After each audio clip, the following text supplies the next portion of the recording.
నా రాజకీయ జీవితం మొత్తం కూడా నాయకులను తయారు చేసే ఫ్యాక్టరీ. మీరు రేపు మున్సిపాలిటీలో నిలబడే ఆశావారులు లేదా అభ్యర్థులను చూస్తే కాంగ్రెస్లలో నిలబడే వాళ్ళందరూ నా వాళ్ళే ఉంటారు, ఇటు బీఆర్ఎస్ పార్టీలో నిలబడే అందరూ కూడా నా వాళ్ళే ఉంటారు. గణపురం నియోజకవర్గంలో అత్యధిక బీఆర్ఎస్ పార్టీ మెంబర్షిప్ చేయగలిగినాం, అత్యధికంగా నాయకులను తయారు చేయగలిగినాం, అత్యధికంగా ప్రజాప్రతినిధులను తయారు చేయగలిగినాం.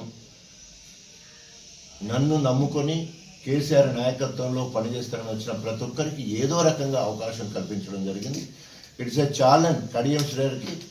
నీవు తయారు చేసిన నాయకులు ఎంతమంది, ప్రజాప్రతినిధులు ఎంతమంది, నేను తయారు చేసిన ప్రజాప్రతినిధులు నాయకులు ఎంతమంది ఒకసారి చూస్తే నిజాలు తేలిపోతాయి.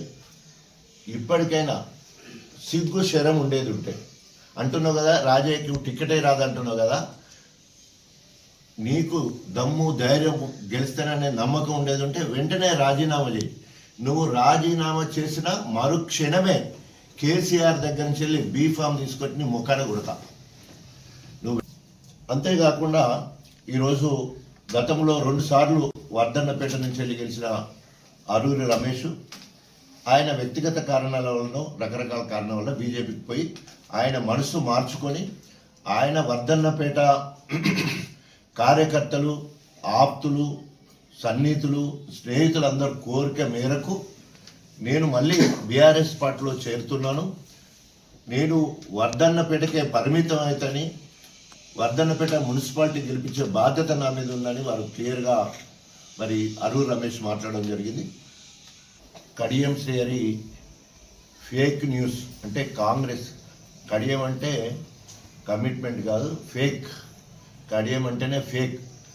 ఈరోజు తన అనుచర social media, Congress social media అనుచరులతోటి నిస్సిగ్గుగా అసత్య వార్తలను ప్రకటించడం జరుగుతూ ఉంది. నేనేదో పార్టీకి రాజీనామా చేస్తున్నట్టు, నేను పార్టీ మీద అసంతృప్తిగా ఉన్నట్టు, అనేక రకాలుగా తర్వాత 100 కోట్లు ఇచ్చి వేరే వాళ్ళని ఇక్కడికి తీసుకొస్తున్నట్టు రకరకాలుగా ఇష్టం ఉన్నట్టు కడియం శ్రేయరి జిమ్మిక్కులు చేస్తూ ఉన్నాడు. దీన్ని తీవ్రంగా ఖండిస్తున్నాం. నీ మీద పోటీగా బీఆర్ఎస్ పార్టీ బీఫామ్ తెచ్చుకొని నీ ముఖాన కొడతా. కేసీఆర్ గారు నిన్ను రాజకీయ సమాధి చేయాలని చెప్పేసి ఒకటే నన్ను ఆదేశించడం జరిగింది.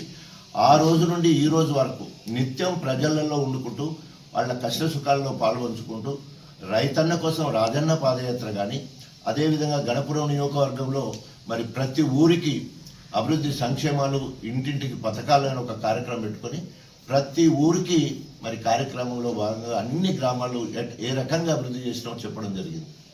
ఈరోజు మున్సిపాలిటీ పరిధిలోకి వస్తే నీ ముఖం ఎక్కడ పెట్టుకుంటావు, ఏ శిలాపలకం దగ్గర పెట్టుకుంటావు. ఇప్పుడు దిష్టి బొమ్మల లెక్క శిలాపలకాలు పెట్టుకుంటున్నావు. నేను కట్టిన వాడికి నువ్వు శిలాపలకాలు పెట్టుకున్న దౌర్భాగ్యానికి దిగజారినావు. నేను వేసిన సీసీ రోడ్లన్నీ తీసేసి తువ్వేస్తున్నావు. మళ్ళీ ఆడ సీసీ ఎత్తడో బీటీ ఎత్తడో తెలియని పరిస్థితి ఉన్నది. అంత పొక్కిలు లెక్క చేసిన రోడ్లన్నీ పొక్కిలు పోయినాయి. ఇప్పుడు ఆ పనులు నీకు ఆ రోడ్డు నుంచి వెళ్ళిపోయి ప్రచారం చేసేటప్పుడే నీ వల్లే ఇప్పుడు నేను టికెట్ అడగడానికి సిద్ధంగా లేరు. అది నీ పరిస్థితి. కాబట్టి తస్మా జాగ్రత్త కడియం శ్రేయరి. నీకు దమ్ము ధైర్యం ఉండేది ఉంటే నా మీద ఇంకా చెవాకులు మాట్లాడడం కాదు, నువ్వు రాజీనామా చేసిరా. అప్పుడు మరి రాజ్యాంగాన్ని గౌరవించినట్టు. ఈరోజు దొంగ అన్నట్టు నువ్వు గణతంత్ర దినోత్సవం రోజు ఏమని మాట్లాడుతున్నావు అంటే రాజ్యాంగానికి తూట్లు పడుతుందని మాట్లాడుతున్నాడు. ప్రధానంగా తూట్లు పొడిచేది కడియం శ్రేయరి. ఎందుకంటే ఆయనే రాజ్యాంగం మీద గౌరవం ఉంటే, ఫిరాయింపుల చట్టాన్ని గౌరవించి ఉంటే, ప్రజాస్వామ్యాన్ని గౌరవించి ఉంటే, రాజ్యాంగాన్ని గౌరవించి ఉంటే ఇప్పటికే రాజీనామా చేయాలా.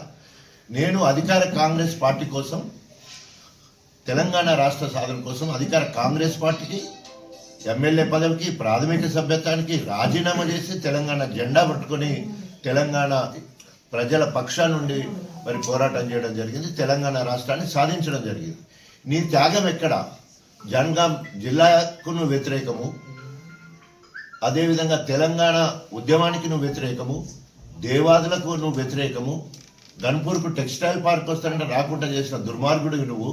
కాబట్టి నీకు గన్పూరు మున్సిపాలిటీ ఓటు అడిగే హక్కే లేదు.